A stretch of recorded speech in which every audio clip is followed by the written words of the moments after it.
hours have been dictated to any of those schools. And I could be mistaken about that, but I don't think that's correct. All right. Mr. Josh Green. I just want to say one kind of thing that I feel like that we need, if we're going to do anything concerning the hours of operation of this, I think we should do it for what's in the best interest of the community and not whether it's a deal breaker for Walmart.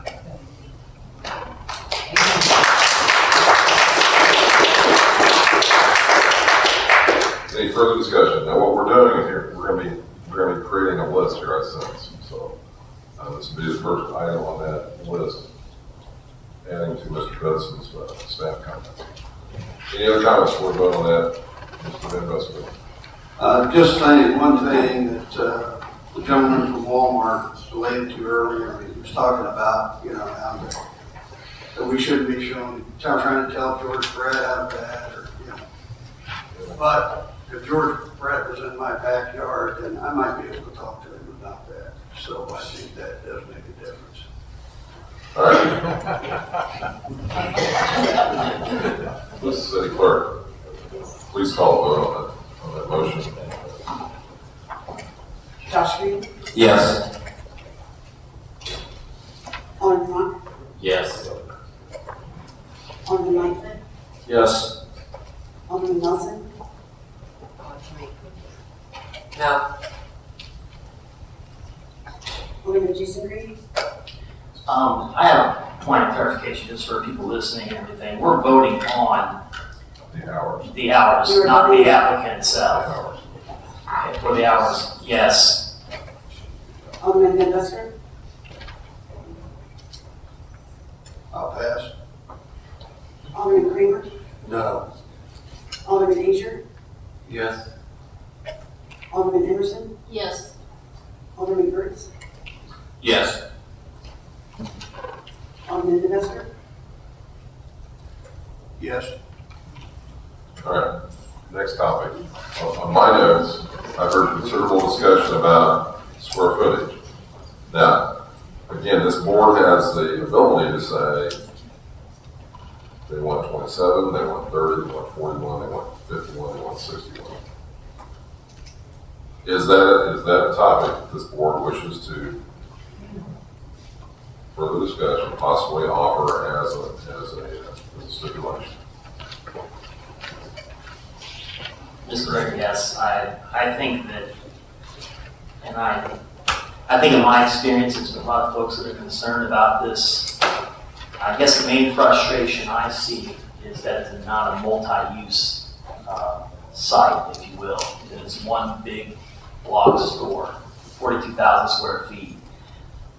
I can't tell you how many people are really frustrated by this because they view this as an identity concern for downtown. And the reason I mention this is because they're looking for other retail and maybe office space down there. So I would support entertaining the idea that the square footage would be lower to accommodate, hopefully, eventually different type of.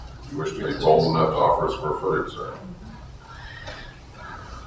You're the architect, not me. I'm not the grocer. I don't have anything in terms of specific standards in mind in regards to square footage. I do know that 42,000 square feet is throwing a lot of people off. And that's in my ward. I can tell you, I feel like I have good communication with my constituents. And that's something that it seems to be the prime concern that they have. Okay. Mr. Mayor. Mr. Ertz had the button, just added it. I was just going to mention for a point of information, because he was talking about square footage. There is one in Joplin, Missouri that is about 32,000 square feet, give or take, that I found out about. So I'm just throwing that number out there for people if they want information on it. Well, you teed it up and you want to make a motion on the 32,000. I will not make a motion. Okay, Mr. Ertz. I'm fine with the the way it is. Hy-Vee is probably 70,000 square feet. Price Chopper is probably 80,000 square feet. I think this is, the math works for Walmart on this side. I'm just dealing with I'm notes that I just personally answering dealing with. the question of how I feel about that. If we get back to the point of the demo bond was also mentioned here not a couple minutes ago. Stick with the square footage here. All right, And then I'll come back to you on demo. Yep. Mr. Kramer. Walmart has picked that size for a reason, and actually what was designated for our downtown area through Red and through Dial was 60,000 square foot, or 1/3 larger than the proposed Walmart site. And so I would be fine with the 42,000 square foot. In discussion on the square footage, Ms. Emerson? I would definitely like to see a smaller one and then have the office space around it. And I would make a motion that it not be more than 32,000 square feet. Motion on the floor to make it 32,000 square feet. I'll second that. Got a second on that. In the discussion on that subject. Further discussion. Mr. Van Buskirk.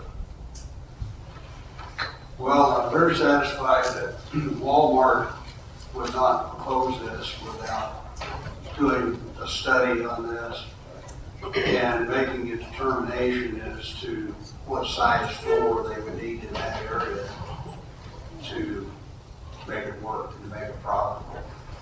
So I'm sure that's the reason they're proposing a specific amount of footage that they are.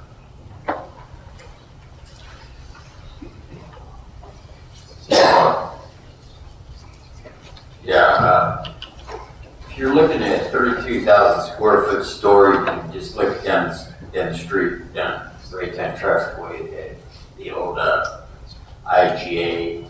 Originally, it was A and B when first built at the Center 63. That was the 32,000 square foot grocery store without a pharmacy. So that's exactly what that was. With pharmacy, I can tell you what size, square footage theirs is, but I don't think it's going to be feasible if they're still thinking about putting a pharmacy to it. Mr. Frazier.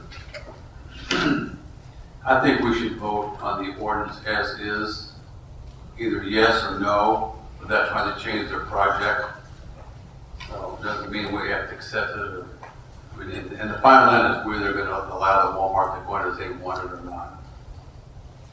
All right, this motion before us that has been seconded is related to the square foot of 32,000 square feet. That's a discussion. Any further discussion on the 32,000? All right, we have a motion and a second. Let's take the vote on that, please. Alderman Anderson, No, I'm sorry. Yes.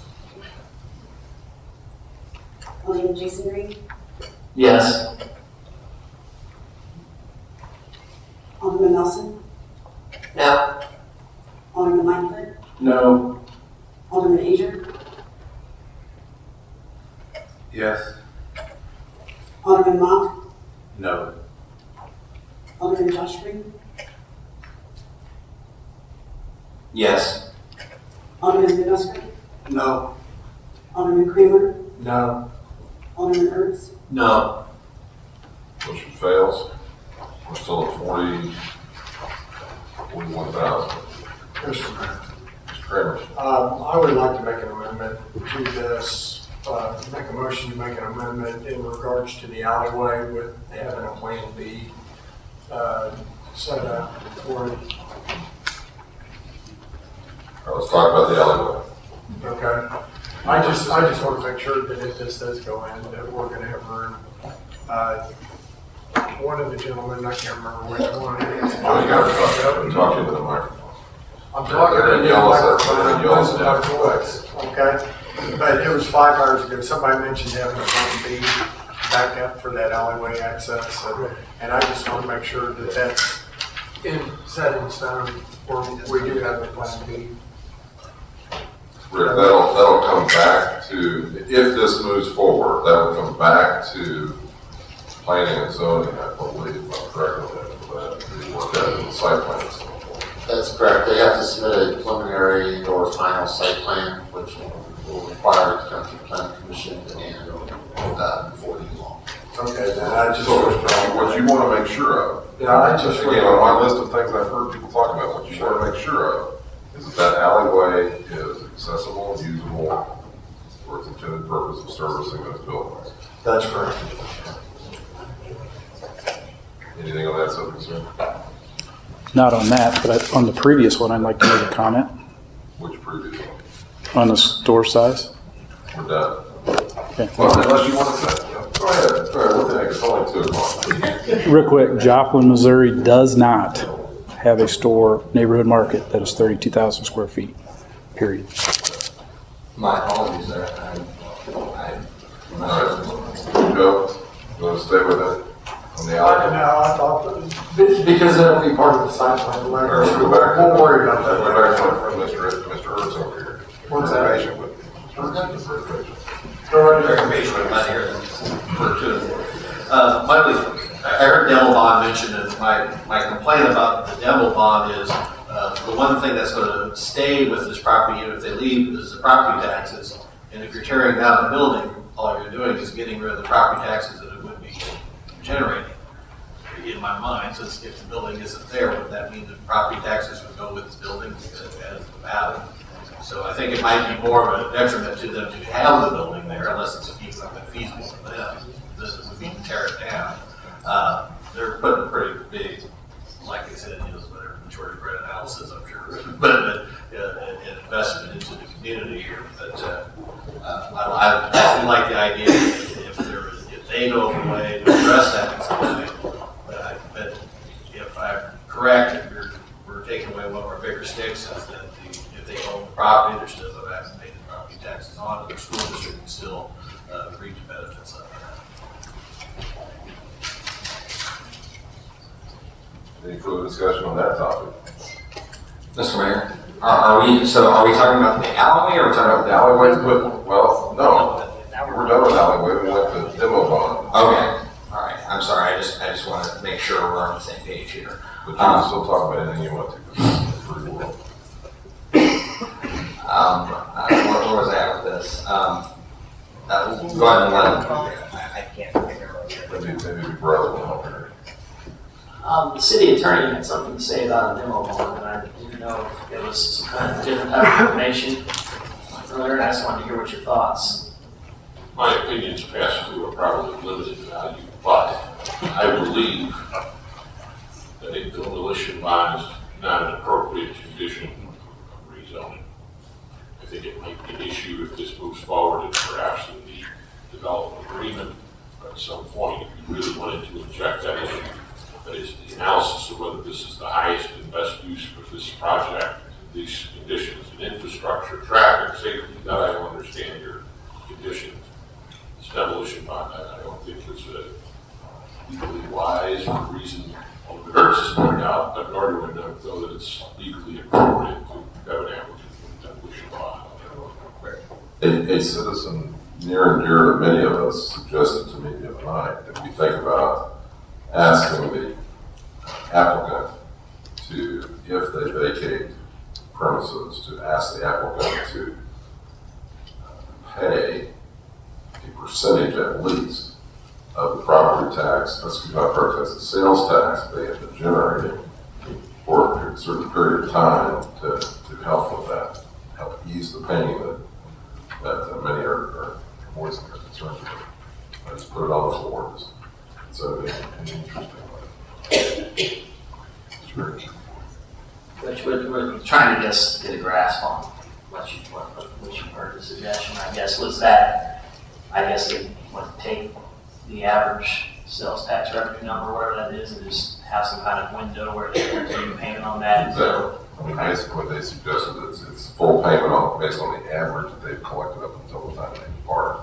But again, that's pretty great. We're not putting any money into this thing. It's not like we have the term clawback. We're not putting any money into this thing, so it's hard to get something back. But they suggested this as a possible way to ease the pain or the concerns from the constituents. Has that been done before, to your knowledge? Not to mine. Yeah. Not to mine. But I promise you that I will bring it up. bad idea. Not seeming to get any legs here, okay. Mr. Mayor, Mr. Investor. I believe that there might be some merit to that. I don't think it's anything that we have done in the past, but certainly there could be a contractual agreement to do that. And certainly if Walmart was not concerned about vacating that property in a fairly short period of time, they really wouldn't have anything to lose by that type of agreement anyway. Any interaction with anyone, or Mr. Hurts? No? Okay. Go ahead, next subject. Mr. Mayor, I just want to, I think it's a great idea. That the question is, I don't know what action we could actually take in order to propose something like this. I mean, I just don't know the legal framework that we would have to go through. Yeah, I got somebody that was in favor of the project suggested to me that's a way to ease the pain a little bit. Mr. Hurts, new topic? Yeah, it's okay, I was over that one. Absolutely. All right. I think we also have to consider when we're doing this, as we're going through these things, that we would have to consider these for virtually anybody that came to town. Should we start doing it with one person that came to town? And I think we would have a hard time drawing businesses to our city if we start doing things like that. And I respect the topic, and I know where it's coming from, but we are looking at a sizable investment here. I want to get back to a couple things. I'm sorry, but we got, everybody, people need to know a few things. One, comments tonight about the appraisal of the property, saying that it's worth more. We had an excellent appraisal done on this property. It is, and I'm sure even the person who said it knows, it's silly to say that property in some other property would go for much more than property here. The property here is here, and that's why it's worth what it is. Granted, if it was in Beverly Hills, it would probably be worth more there, but it's not. It's in Raytown. I wish my house was in Beverly Hills. It would probably be worth more than it is here, but it's not, and it's worth what it is here. We're getting an excellent price on this land. As far as the green space, yes, it's a mixed thing there. I think the citizens of Raytown deserve much better than that green space, though. I think we need to have tax revenue to do it, but I think we also need to have a great meeting place, something iconic built. Not, I'm not getting a postcard with a green space on it and say, oh, you're in Raytown. I want us to see us build an amphitheater or something, and we have spaces for that, and I think the citizens deserve it. And I think we need to make it look nice, and we could possibly do that maybe somewhere around where the railroad tracks, or there's plenty of areas. But that's for another day. But I do appreciate the fact that I think we do want something that one will have to come later. I respect everybody's passion for this topic, and I do want to say that whatever the vote is tonight, I'm going to be supportive and continue of whatever the outcome is, and I will continue to work to make Raytown better. I do want to get back to the idea that they asked for on the tax rate issue.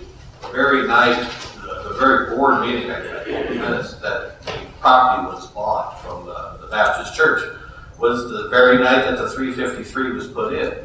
And the 353 is, in other words, we bought the light. Again, but it was the right thing to do at the time. There was some good reasons. But the 353 is to get development in here. The whole idea that this was put out by the Board of Aldermen and the mayor at the time was to eliminate the light. This is eliminating light, and we don't have to do the 353. They're not asking for a TID, a CID, a TIF. To me, that's a very good argument for this. Not only is it not paying taxes now, but even if it does less than a quick trip, we will make probably $500,000 a year annually. We won't be mowing it. We won't be liable for it. It's got a lot of good things going for it. This does not in any way stop a restaurant from coming downtown. There's plenty of places Raytown Plaza. There's places to redevelop along 63rd Street. There'll be new opportunities along Raytown Road. And I like to think our downtown goes from 67th Street to 62nd and from far east to far west and down there. There is a lot of areas downtown that we can get these restaurants for. This is almost one block of a large area. This isn't even a full thing. And the choice isn't that restaurant or this. The choice is this or what we have right now. I'd like to keep that as for the Alderman's mind. Now, if this was a Kohl's or a Hobby Lobby, people have told me, I'm sorry if I'm not being condescending, but people have said they would be completely for it. And I agree, and I would vote for it if it was a Kohl's. I'd vote for it as a Hobby Lobby or a Whole Foods or a Staples. And because of that, I feel like I have to be supportive because that doesn't matter. If it's that size of a building, it's any of the entities, or whether it's Walmart or whether it's Susie's Market, I feel it's only fair that they be treated the same way. I cannot be prejudiced against them. I don't want anybody to think I should be for them. It fits the neighborhood. We looked at the local incomes within a mile of it. We looked at the Raytown Gardens, Landing Terrace Gardens, Amber Glen, Bone Tower, Somerset Village. There is a lot of people within walking distance of this property. There's a lot of people that would be appreciative of this. I have to agree more with, maybe it's a Ward 4 thing, but I have to agree more with Alderman Van Busker. Most of the people I talk to are not upset about this. And most of the people I've talked to, even some of the people that called me, realize that this is a very tough decision. I realize that we need to do something downtown. And it should have been done years ago. But if not now, when? Basically, is what they're saying. Is my kids going to be my age and still have a green space there? Is that what we're looking at? Now, the standards were written. The biggest one I think we're doing is the setback. When these standards were written, the setback issue is for, we're going to have 6 businesses down the street, and we would like them all to be even up front. It's just like the standards in a neighborhood, where all the houses kind of line up front. So you don't have one property way back and one property forward. That makes a lot of sense if you've got 5 or 6 businesses along there. But it doesn't make much sense if you have a grocery store going there. And a grocery store, this looks like a grocery store. We have, I cannot imagine anybody putting in the design standards at the time, thinking, especially since there's a 353 because it was blighted, to be thinking at the time, well, we've got to prevent businesses from coming in here, so let's make a bunch of rules that prevent a large retailer from coming downtown. I find that hard to believe. If they just voted that it was blighted, why could it possibly have been considered, this not been considered at the time? I think possibly because they didn't think they could ever get it. Maybe.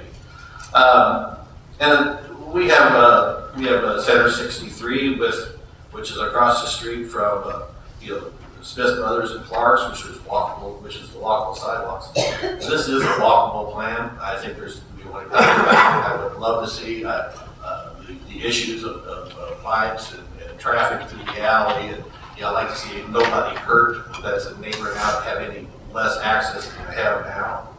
I think those are all very good things. But the last couple things is, it is a lot of money for the area. The construction is going to bring jobs to the area, and I'm sorry, but if you don't have a job, a Walmart job is probably a real good job.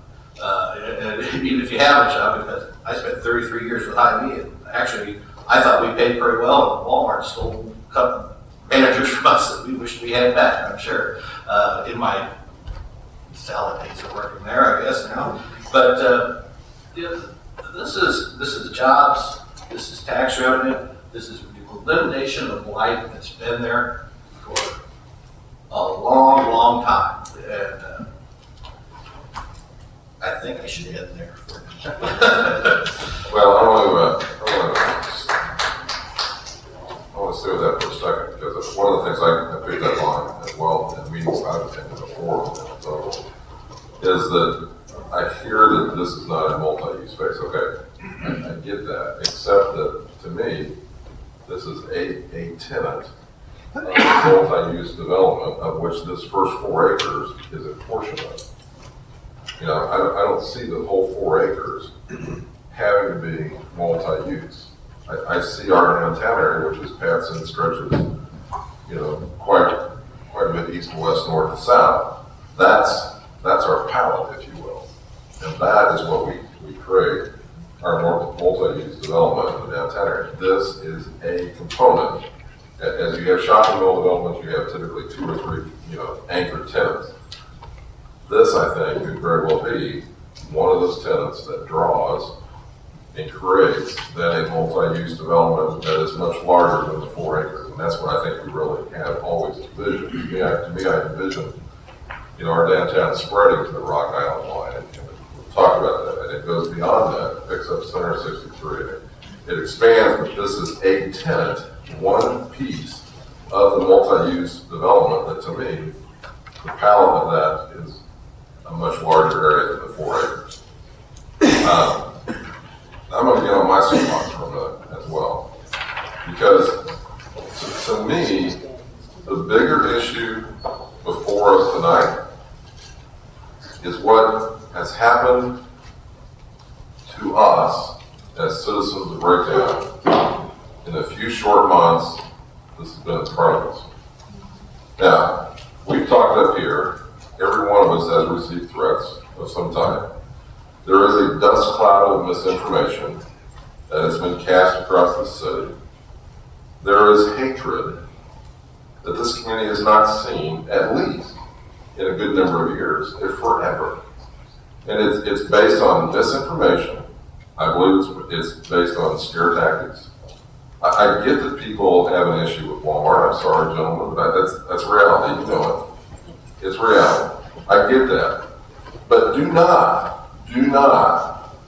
come into this city, do not be a resident of this city, and try to tear it apart. Because the love this community has, and has had for years, is built on respectability and pride. Do not try to interrupt that. You can say what you want to about me, you can attack me all you want to. These people on the board have done an excellent job. In the last 6 years, they've done an excellent job of bringing development to this city. They've stood there, they've taken a test, they've been threatened before. You know, I remember the last time we made a monumental move, every one of us received phone calls, you know, just minutes before we walked in the council room. We were all going to be drummed out of office. Okay, you know what? As Alderman Van Bussert said, if I'm not voted in the next time because I voted, because I made the right decision for the right reason, so be it. I live with that. Your threats aren't going to mean anything to me, as long as I can look myself in the mirror. And shame on you if you think otherwise. And I do not want to see this community go to that. And that's what hurts the most. The people that have spread this dust cloud of negativity, spreading misinformation, casting this shadow over our city, takes us back many, many years. And I think we need to get a grip on that, because we're much better than that. We've seen youth, young families coming into our city. They're seeing a change. We're making a change. And what is most important to me is that this community continues to stay together and work together for the benefit of all. And that's what I'm most interested in. Wherever this thing goes tonight, or this morning, most important is that this community stays together. And we work together for the benefit of all. And that's what's most important to me. Ms. Nelson. Well, I just want to say that I have listened to everybody that has spoke, whether it was at the planning and zoning meeting. No, guess you probably didn't see me here. No, I was at home writing as fast as I could to all the comments. I've gone through 3 pins. I have copies and copies of all the statements that were made. And I do appreciate all of those statements. I appreciate everybody that came up here. I know that you came with a passion. I know that you came with an issue that you wanted to express, and I also know that you came with misinformation, and I find that very sad. I also appreciate all those who have made a point to call me, to express their views, whether it's the meetings or at the grocery store or at the donut shop or emails and all of those, modes of communication. But I also am appalled by some of the threats of some. And yes, I have received them. For those statements and all the additional hours of research that I did, I have come to the realization that there's a lot of misinformation given to the public, which has caused quite the confusion. Because when I talk to people and then I ask them questions, and everybody that called my house, they got to do their spiel, but then I got to ask them questions. And a lot of times they didn't have any answers because they had a script, because I heard it by the next phone call. And I was very concerned about it being the site to store, and then I still have another bunch of questions here, but if and when this passes, those will be answered by the plan that comes back. I do believe the process has been forthright. The information that we have been presented with and presented is clear. And so now we're presented with the opportunity to provide an impetus towards the revitalization of downtown with a grocery store. And this is important because there is only one grocery store from 62nd Street to 51st Street in the north part of Raytown. There's only one. So you can say that there's this one over here at Briarwood, that's Kansas City. You can say the one that's on 40 Pike, that's Kansas City. There's only one. The one at 47th Street, that's Kansas City. There's only one grocery store for those of us that live on the north side of the town. So with the vote tonight, it's still not final if it passes, because they still have to come back to us with additional plans, of which the questions I still have, and I'm at 2:30 in the morning, I'm not going to ask. And so, with, again, the final process with the planning and zoning, and then back to the Board of Aldermen for consideration. I have all the pictures on my phone from the Blue Springs store. I went over there, I drove around the whole thing, because I was looking at where the trucks go in the back, which is right behind the house. I looked at the signs, all that kind of stuff. So, finally, I do appreciate everybody that came out, whether it was stopping at 12:30 in the morning, or God knows it better be, we may hear sunrise. But I do appreciate that because it shows a feeling for the city and wanting to get that information out and having a passion for the city and wanting to tell your story. And so I do appreciate that. Mr. Azar.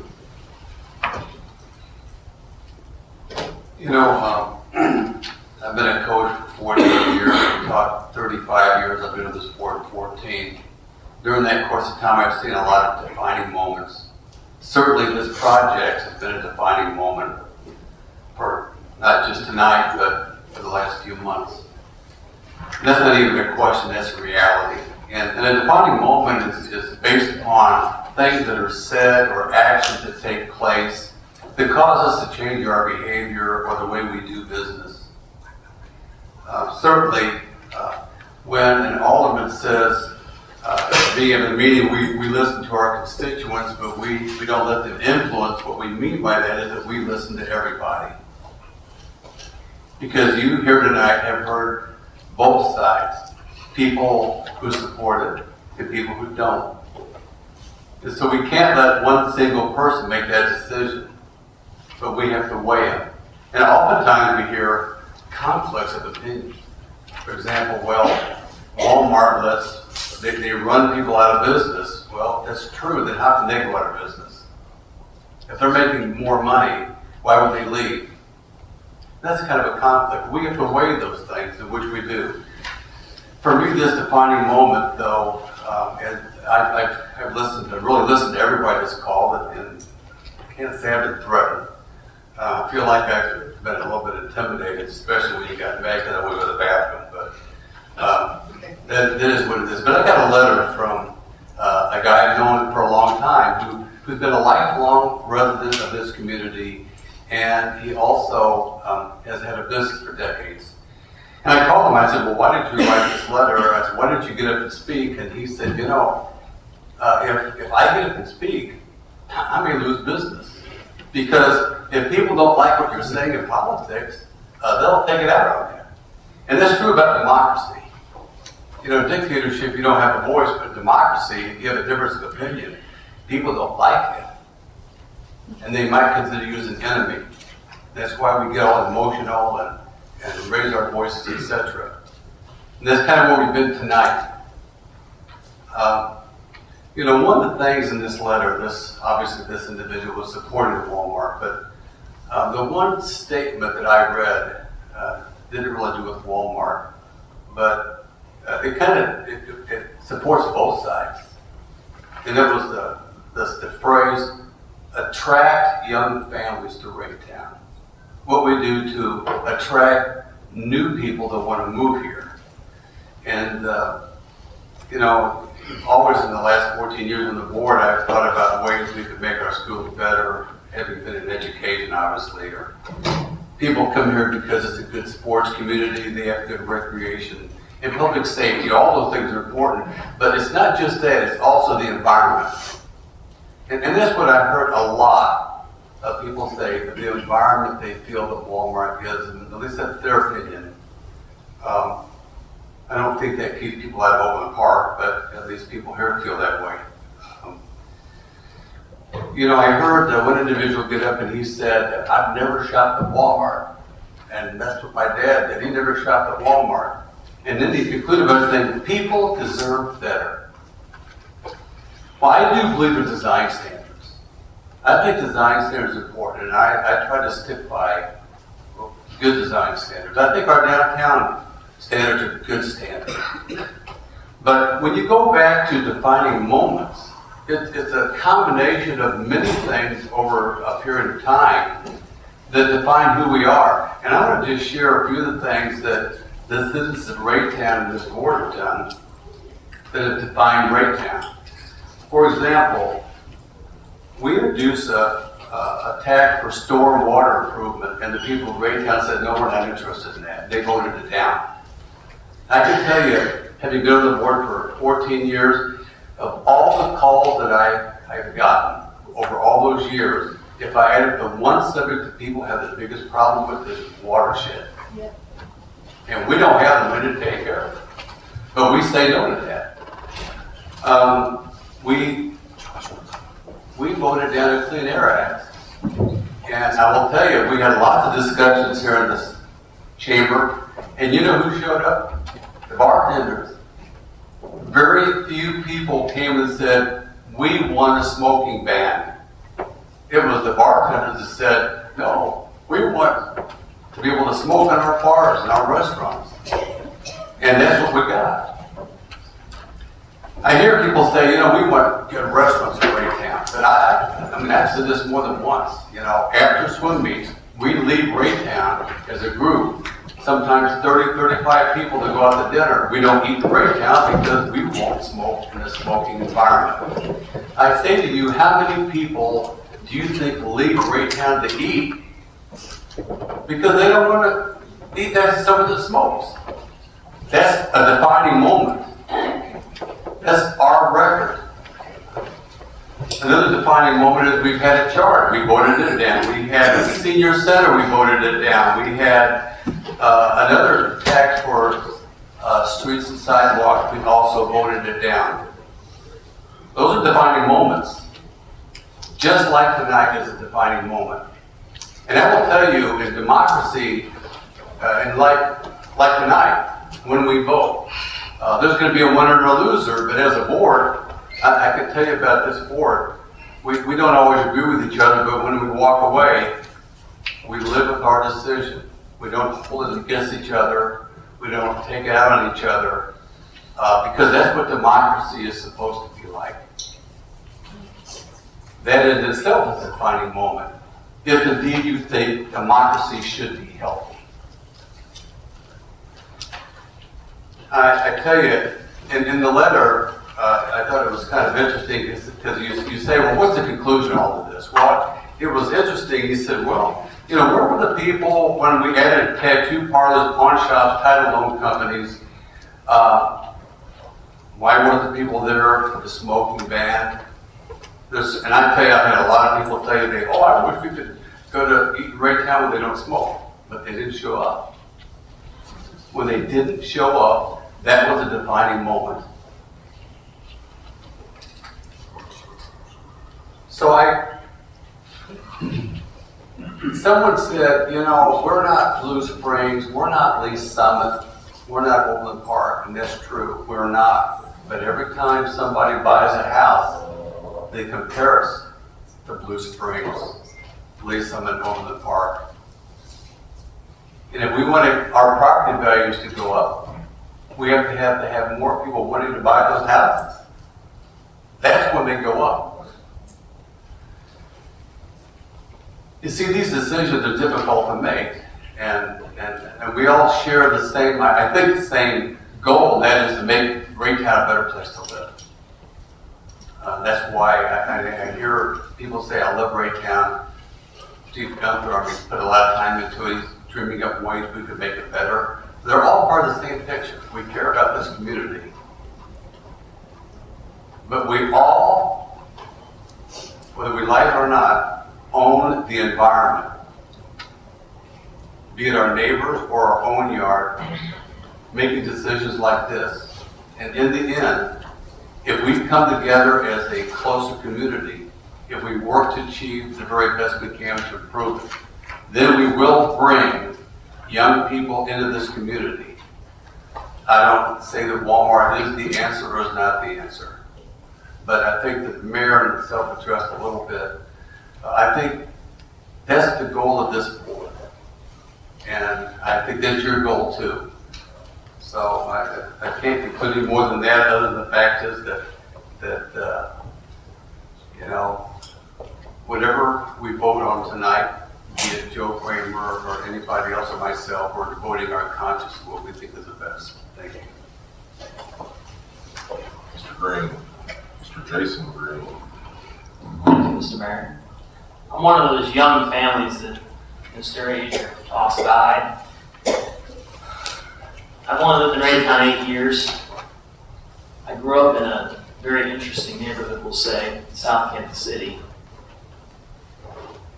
And I've been teaching out here for 7 years and coaching for the past 7 as well. But the reason we moved to Raytown is because I think there's a lot of opportunity in this town. I think geographically we are at an excellent location for future investment and growth. Something that I honestly feel like in the past maybe hasn't been fully capitalized upon. As a newly elected board member, this is my 3rd meeting, it's been a very interesting start to any process. But I do believe we need to find avenues for young residential investment. That's going to be the future. And I feel like I have unique insight to that. And I'm sure everyone's got their own opinions in session, that's fine. But, you know, being a young professional, I feel like I have some insight to that, especially being a young professional that lives very close to downtown. I feel like I have some insight, and I do have some concerns about this potential development in terms of how pedestrian friendly it may or may not be, lack of interior parking lot, lack of storefront space. I have concerns about possible displacement of revenue and jobs from other locations. But I just wanted to, since everyone's given a little inspirational speech, I wanted to chime in and say that I've only been in Alton for a month, but I just want you guys to know that I'm sure I'm going to echo the same sentiments that everyone's going to do up here, but I will strive my very best to represent you, your desires, and what you want for this city. Thank you. Well, we're going around the horn here, Mr. Kramer. Well, kind of what Mr. Green was talking about is houses and property and vacancies and stuff like that that we've got going on in the community. And as I touched on, Earlier, I referred to Kansas City, Kansas as the black eye of Kansas City. It was really kind of there. I'm at a Kansas City area. Have a lot of rundown homes, a lot of vacancies, and it's development that brought revitalization to it. Along our 350 corridor, we've got development going on. In our downtown, there's just been nothing that has made any traction. And so with that in mind, I would make a motion that we approve this and go forward with the amendments that we have. Okay, we have a motion on the floor. Motion been made. Mr. Hurts? Yeah, I'd like to remember the excitement that we had last September. We'd like a second at this point. Yes. It was exciting to hear about this. I'm for building something. I second the motion. We got a motion and a second. That puts us into final stages of discussion. John's left the room. Mr. Green, Mr. Josh Green. I just wanted to. Sorry, it's a little late. I forgot to press the button. I just wanted to say, since Errol kind of gave it a little soliloquy here, I'm not going to use some oration. Sorry, that's just not my style. I just wanted to say that I think the general consensus of this board is that we're all, however we cast our votes tonight, it's how that person genuinely feels, so it is best for the city. As Voltaire once said, I may disagree with what you say, but I will fight to the death for your right to say it. So.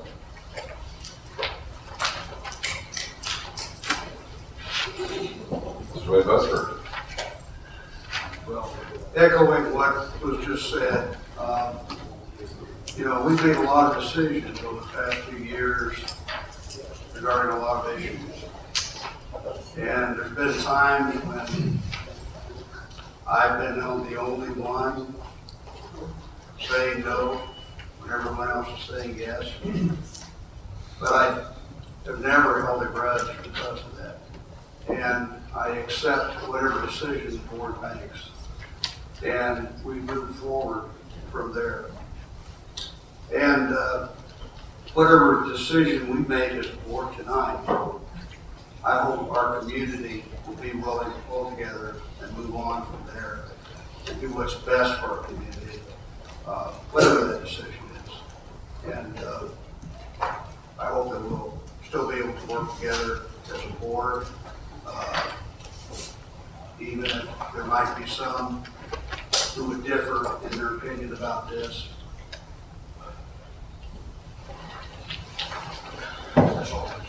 Dwight, from Mr. Mark, do you wish to join in on the sharing of your views on this? Sorry. Most of these people have sat through 4 meetings, in my opinion, so far, so. Good. The thing dawning at me still, John, I got what you're helping us, is I'm actually hearing for the process elimination, there might be 3 of the design guidelines that we still have an unknown situation with. There were 4.5, or maybe 5. I heard 2 are landscape. Right. The other is the setback of the building is 1. We'll stick with that one for a second for my simple little mind here. The setback, and in a picture of what we see as the master plan of downtown Raytown, which is beyond this 4-acre site, the location, the facing of that building may be correct in taking into consideration what could happen to the east of us or to the west of us, and to the east of us for that matter, as opposed to turning our backs if it faces blue red, it turns us back to that other development. So you're thinking that our planner, the location of the front is okay. No, that's part of it. The building, that picture right there, the building is not up on the sidewalk. That's one of the issues, one of the design standards. The building frontage, the amount of glass area, visibility into the building along that sidewalk, it doesn't meet that. That's the second design standard. On the east side. On any side facing the street. So that would be 3 East sides. and west side. That would be right down the road, that would be Okay. Blue Ridge Boulevard, that would be 67th Street. Those are 2 of the standards that do not meet The third standard is the driveway on, two driveways on Blue Ridge Boulevard are, the design standards call for no driveways on Blue Ridge Boulevard. That's the third. No driveways on Blue Ridge Boulevard. Period. Okay. All right. So if you take item number 2, which has to do with permanent building, as an architect, I've got to believe there are ways to approach the design of that building where we could be satisfied that the permeability can be satisfied. They've got glass on the south side and doesn't meet the 45% minimum requirement.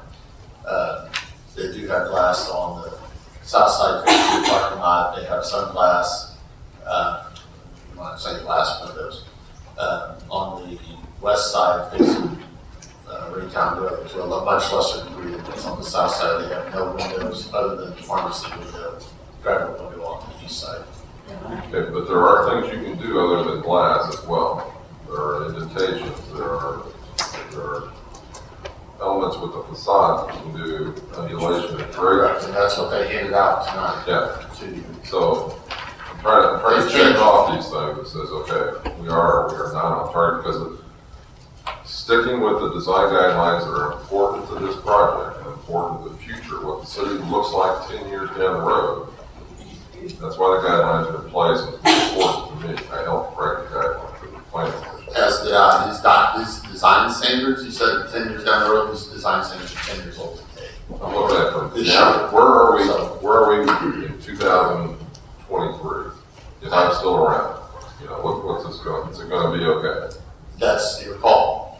That's your decision. Yeah, and what I'm That is the hearing you ultimate say- question right there. What I'm hearing you say is that they fall short of the glass. They fall short of the glass, they fall short of the building setback, they fall short of the driveway's Okay, access. the building setback isn't a great concern of ours. That's up to your call. That's your decision. They've agreed to any building on what's been referred to as the southeast lot along 63rd Street.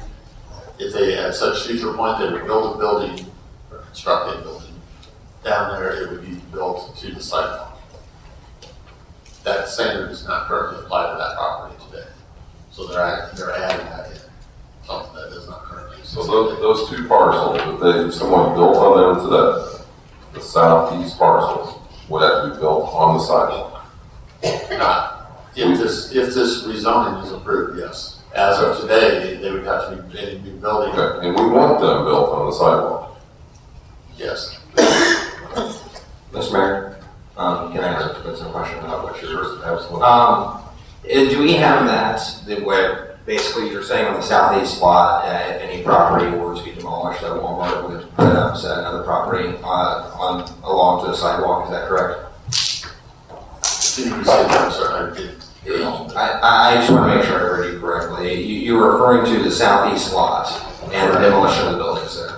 Right. And you were saying that they were going, if they demolish buildings, that they will replace buildings and put them basically. They didn't say they will replace them, I said if they do, the building will be built to the sidewalk. Okay, I misheard you. That's what I was thinking. And in a perfect world, I would like for that to happen. Yeah. But I don't think we have the power to stipulate that. To me, the businesses along 63rd Street, boom, boom, boom, yeah. I agree that some of those businesses, frankly, are in construction that are very district turned out. But when they come back, they should be built, in my mind, according to. I heard what he said earlier, and I thought I misheard earlier. That's why I was. Yeah, in my perfect world, and my wife hates it when I say that, in my perfect world, there's businesses along 63rd Street, not vacant lots. But unfortunately, it's not something we deal with tonight. Okay, so guidelines. The glass. Does anybody want to push the glass percentage? Okay, so essentially what we're doing is we're going to be offering a waiver, as we've done for other of the major elements we brought into development, elements we brought into the city. This would be a waiver to those guidelines. Yes. Okay. Mr. Van Buster. I would like some type of comment from Walmart relative to why they would not want to put the glass on the sides. It's time for the architect to come forward. You sat here with us, sir, for 7 hours.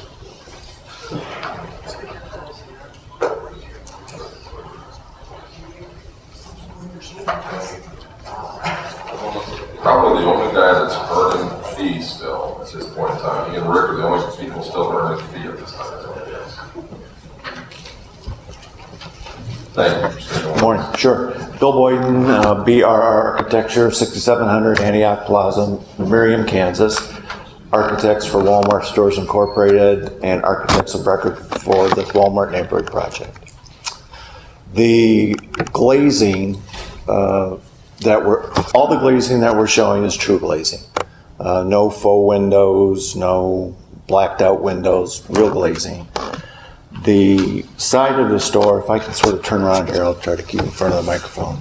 On the right-hand side where the drive-through pharmacy is, that entire side of the store on the inside is back stock space. And there is no lit visibility into the store on that side along that wall. And the same is on the east elevation. On the east elevation. And the same is true on the left elevation where we have freezer cases all along the wall. So that's why there's a minimum amount of glazing on those sides. Now on the west side, we do have some clerestory windows as far as we can take them back before they run into RTUs and rooftop ducting and drainage from the roof and so forth that would interrupt that wall space. But on the right-hand side, it's all stockroom. And the lighting in that stockroom, well, there's a ceiling and there's about a 6-foot parapet, 6 to 8 feet on that side. So the roof is down a considerable amount. What we've done to mitigate that is to add architectural detail in the form of architectural brackets, masonry brackets, some awning detail on those sides to not mimic a window, but to give a representation of articulation on those sides that would make a more pleasing rhythm as you look down the side of the building. The front of the store, on the other hand, we have our storefront system, the vestibular area where you go in and out. And then we have several windows along the front, tall windows that go from the wainscot up to about 15 feet to maximize the look into the store where the cash register area in the front of the store is.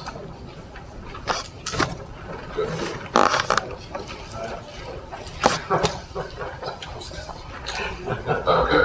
Thank you. All right. I believe even I have questions. Get her right back in here, maybe we can. We've got a motion and a second on this.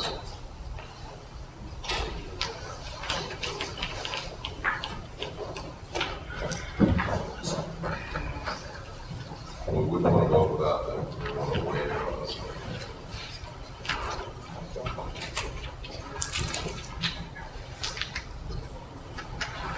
There was just a second, we seem to have a couple of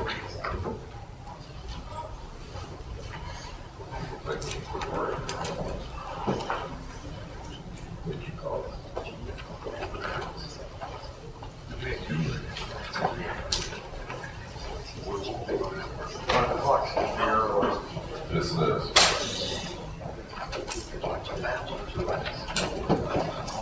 What are you thinking about the next question I'm going to ask you? That's to continue about.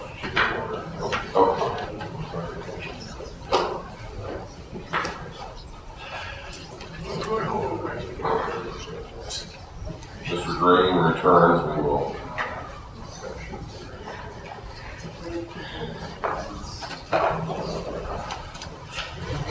All right. We have a motion and a second on this subject. Any considerable discussion? There were 4 nights total. We're all tired. Is there any further discussion before I ask the clerk to take the vote? And now we have the clerk. I just want one point of clarification. This is a motion to approve, correct? Yes. The motion to approve with, we've got the hours that have been added to this.